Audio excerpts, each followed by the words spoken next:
Well, there were some heated exchanges during question period in the House of Commons today. Prime Minister Justin Trudeau was accused by opposition Conservatives of using the F word, which is considered unparliamentary. Our chief political correspondent, David Aiken, is with me. David, question period can often get testy, we know. Sounds like it went over the top today. This is just too embarrassing. I don't even know how this isn't even news. Oh no, the decorum. I'm sorry, okay? I'm sorry. This is Rebel HQ. I'm Sandee Lovas. As the Canadian contributor to Rebel HQ, it's on me to bring you the hard-hitting stories from your northern neighbors.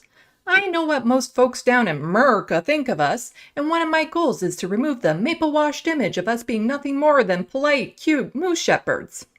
But this story, it's not helping. Nope, this is what passes as a controversy here in Canada. Yeah, it was a heated question period, Don. It wasn't the craziest I've ever seen, but still emotions running very high. Now, on Wednesdays, the Prime Minister tends to take all of the questions in the 45-minute session. And in this one, he was goading the Conservatives over their stance on abortion. Conservatives have been instructed to keep their mouths shut about the leaked draft opinion of Roe v. Wade because a lot of them are horrible and also want to take away a person's right to an abortion. And then, towards the end of QP, he got a question about Air Force operations during the Freedom Convoy, and the PM was offended by the question. Time to throw down the hockey gloves and duke it out, eh? What the member opposite just engaged in is dangerously close to misinformation and disinformation. And you hear all that? That's when things really started to blow up. Not as much as the lethal aid we sell to the Saudis and Israel. Yep, we sell weapons to all the same countries as you. The Conservatives say that somewhere at that point, all this hubbub... No one talks like that. No one. I swear, this isn't a Canadian thing. Trudeau used the F word as an adjective aimed at the Conservative benches. Was it really necessary to clarify that? I don't think there's too many people confusing Trudeau saying they're effing morons with they're effing morons. None of that is caught on tape because all of the microphones are muted whenever the speaker stands up. But when I asked the PM if he fuddle-duddled... This isn't a thing. We don't talk like this. We really, really do not talk like this. He repeated what his dad once said when Pierre Trudeau was accused of the same thing.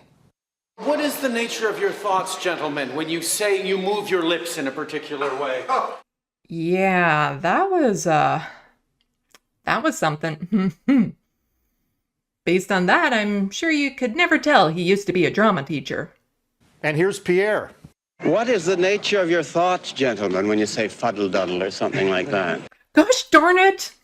How wholesome is that? Justin is continuing his father's legacy. When Pierre Trudeau was Prime Minister, almost 60 residential schools were still in operation, including the Kamloops School. And Justin takes the survivors of those schools to court. Gee, I wonder why there hasn't been a proper investigation into those schools and why no one has been prosecuted for the horrendous crimes committed, even though over 5,000 alleged abusers have been located. So there we go. Now, the Conservatives, for what it's worth, are asking the Speaker to investigate and hoping the Prime Minister will apologize. Yeah. Justin, apologizing? I shouldn't have done that. I should have known better, but I didn't. And I'm really sorry. But I apologized. I apologized to my colleagues, to the House as a whole. I apologize. I am apologizing and asking for members to understand how contrite and how regretful I am. Today, I humbly stand before you to offer a long overdue apology. Today I rise in this House to offer an apology on behalf of the Government of Canada for our role in the Komagata-Maru incident. I want to thank Chief Casimir of the Kamloops for the conversation we had over the weekend in which I apologized for not being there with her and her community for this important day. Indeed, Mr. Speaker, I apologize. It was a chocolate bar, but I apologize. Thank you, Mr. Speaker. At some point, apologies lose all its meaning when there's never any actions or changes to back it up. I do have legit criticism of this news story, and that it is a news story. My media focuses on silly things like this instead of informing people of all the hubbub Justin is up to. They make Justin out to be a champion of human rights and progressive values, and they make it seem like he's popular among the people. He's not. You think your electoral college is bad? Justin became prime minister with only 32% of the popular vote due to our first-past-the-post system. And there's no limit as to how many times somebody can be a prime minister. Ooh, don't tell Trump. When you wash the maple out of the story, you see Justin for who he is. Let's break down a few recent tweets. Tens of thousands of Canadians live with multiple sclerosis. This MS Awareness Month, let's show them our support and keep raising awareness.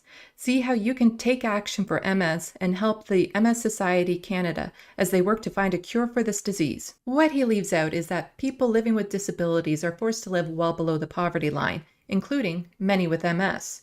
Instead of offering actual support, the government made it so people with disabilities can apply for medical assistance in dying.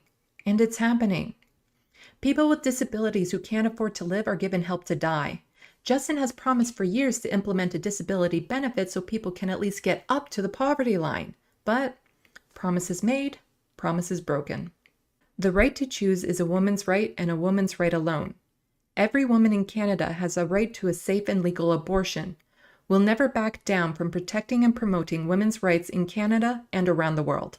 He's virtue signaling. He's doing nothing as conservative provinces defund clinics that provide abortions, and he's doing nothing to make abortions accessible to all who need them. For many Canadians, getting these services will become more difficult, not easier. No matter who you are, the past 2 years have probably been difficult. So as we mark Mental Health Week, let's get real with each other. Let's check in with our friends and family, and let's listen with empathy, because no one should suffer in silence. Mental health isn't covered under Canada's universal health care. Because of that, many will suffer in silence. He's good at telling people to think of others, but not so good at passing legislation that will actually help others. Much how like your mainstream media fails you, our mainstream media fails Canadians, which is why it's so important to find independent news like TYT who report on what's in between the lines. The Liberal Party of Canada isn't the progressive party they pretend to be, and when you look into the policy implemented, you'll find they're not even on the left. Justin Trudeau is nothing more than a privileged, fake, callous, entitled, effing a-hole. How's that for polite? Yeah, I'm unapologetically Canadian. For more of my stuff, look for me on social media's left of the box. Don't forget to hit buttons and leave comments. Thanks for watching, and until next time, get informed, get involved.